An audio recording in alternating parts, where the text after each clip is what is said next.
फराह खान ने शाहरुख खान के साथ अपनी गहरी दोस्ती को याद करते हुए याद किया कि कैसे वे उन पहले लोगों में से थे जिन्हें उनके 3 बच्चों के होने की उम्मीद के बारे में पता चला था। शाहरुख के अस्पताल जाने से हड़कंप मच गया, यहाँ तक कि मरीज उनकी एक झलक पाने के लिए आईवी ड्रिप लेकर बाहर आ गए।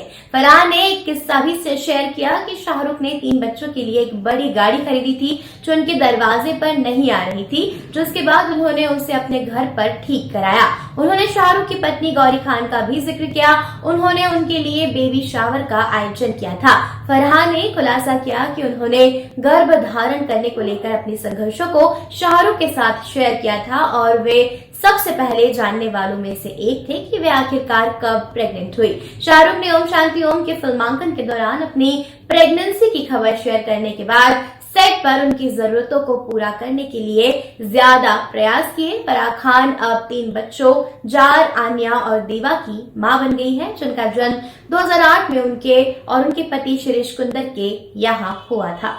जेनिफर मिस्री बंसीवाल, जिन्हें तारक मेहता का उल्टा चश्मा में मिसेस रोशन सोढ़ी की भूमिका के लिए जाना जाता है, ने शो के निर्माता असित कुमार मोदी के खिलाफ यौन उत्पीड़न के मामले में अपनी जीत शेयर की।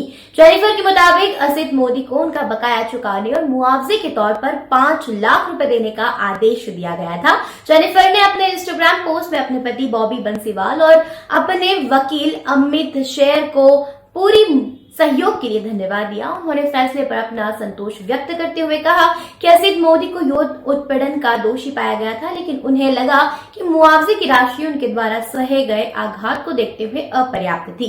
जेनिफर ने इस बात पर जोर दिया कि न्याय के लिए उनकी लड़ाई सिर्फ उनके बारे में नहीं है, बल्कि दूसरी महिलाओं के लिए भी है जो समान परिस्थितियों का सामना कर रही है। उन्होंने अपनी पोस्ट का अंत सत्यमेव जयते वाक्यांश के साथ किया, जो सत्य और न्याय के लिए उनकी प्रतिबद्धता को दर्शाता है।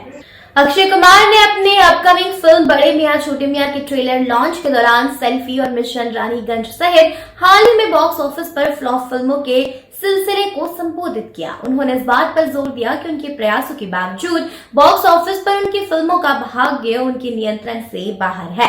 अक्षय ने अपने काम में विविधता लाने में विश्वास व्यक्त करते हुए कहा कि वे अपनी फिल्मों में एक ही प्रकार तक सीमित रहने के बजाय विभिन्न स्टाइल्स का पता लगाना पसंद करते हैं। उन्होंने अपने करियर के उस दौर का जिक्र किया जब उन्हें लगातार 16 फ्लॉप फिल्मों का सामना करना पड़ा, लेकिन उन्होंने धैर्य बनाए रखा और कड़ी मेहनत करना जारी रखा। अक्षय ने अपनी कला के लिए अपनी प्रतिबद्धता दोहराई और पूरी टीम द्वारा किए गए प्रयासों पर जोर देते हुए अपने अपकमिंग फिल्म की सफलता की आशा व्यक्त की है। दिशा पाटनी ने अपने लेटेस्ट इंस्टाग्राम पोस्ट से सभी का ध्यान अपनी ओर आकर्षित किया, जिसमें उन्होंने मुंबई में एक फैशन प्रोग्राम में गहरे गाउन में अपना शानदार लुक दिखाया। अपनी हॉट दाव के लिए मशहूर एक्ट्रेस ने पतले सफेद गाउन के साथ स्टेटमेंट ब्रेसलेट और डायमंड स्टड के साथ अपना फिगर फ्लॉन्ट किया। उन्होंने अपनी दोस्त मोनी रॉय के साथ भी पोज दिया, जो ट्रांसपेरेंट ड्रेस में उतनी ही आकर्षक लग रही थी। इसके अलावा दिशा ने तब ध्यान खींचा जब अक्षय कुमार के घर पर होली समारोह के लिए कथित एक्स टाइगर श्रॉफ के साथ फिर से मिली, जिससे उनके रिश्ते की स्थिति के बारे में फैंस के बीच अटकलें तेज हो गई हैं। स्टैंड अप कॉमेडियन और रियलिटी शो के व्यक्तित्व मुनव्वर फारूकी मुंबई में एक अवैध हुक्का पार्लर में छापेमारी के दौरान पकड़े गए 14 लोगों में शामिल थे। हालांकि बाद में उन्हें रिहा कर दिया गया, जब जिसकी पुष्टि मुंबई पुलिस अधिकारी ने की है। छापेमारी के परिणाम स्वरूप नकदी और हुक्का बर्तन जब्त किए गए हैं। साथ ही सिगरेट और अन्य तंबाकू उत्पाद अधिनियम के संबंधित धाराओं के तहत मामला दर्ज किया गया है। फारूकी ने यूट्यूब पर एक कॉमेडियन और रैपर के रूप में अपने काम से प्रसिद्धि हासिल की, लेकिन 2021 में एक स्टैंड अप प्रदर्शन के दौरान धार्मिक भावनाओं को ठेस पहुंचाने के आरोप के कारण उन्हें विवाद का सामना करना पड़ा, जिसके बाद उन्होंने कॉमेडी से अपने इस्तीफा की घोषणा की। लेकिन 2022 में रियलिटी शो लॉकअप में भाग लेने के लिए लौट आए और इससे पहले सीजन के विजेता के रूप में उभरे। भारतीय सिनेमा में अपनी उत्कृष्ट कहानी कहने के लिए जाने जाने वाले संजय लीला भंसाली अपनी बहुप्रतीक्षित web series Heera Mandi the diamond bazaar release करने के लिए तैयार हैं। सीरीज में मनीषा कोइराला, सोनाक्षी सिन्हा, अदिति राव हैदरी, रीचा चड्ढा और कई अन्य कलाकार शामिल हैं।